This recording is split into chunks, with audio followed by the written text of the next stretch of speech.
The government could shut down this week unless Congress sets aside cash to build the border wall. The House and Senate have to pass a bill funding the government by Friday, or else. The president has suggested he might not sign that bill into law unless it pays for his biggest campaign promise. So, if a government shutdown happens, how would it change your life? We asked Mike Valerio to find out.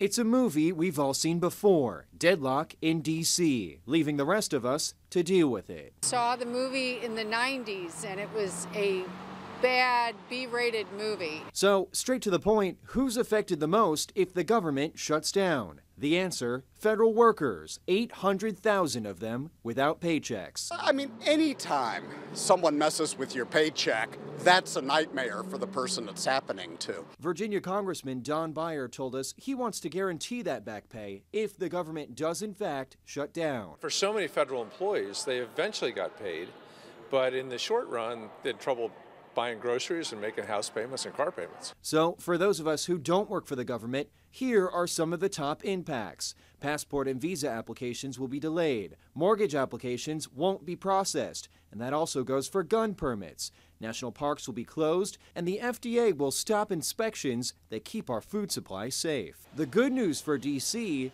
the city itself will keep running.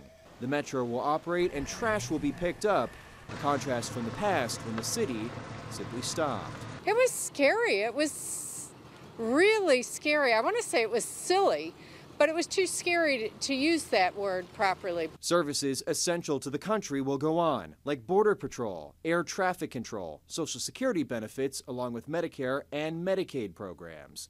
Law enforcement, park police, FBI, they'll all be at work. But nearly 1 million people won't. And for that reason, Maureen has a warning for everyone working here. If this happens, I think a lot of people are going to be in big trouble. In Washington, Mike Valerio, WUSA 9.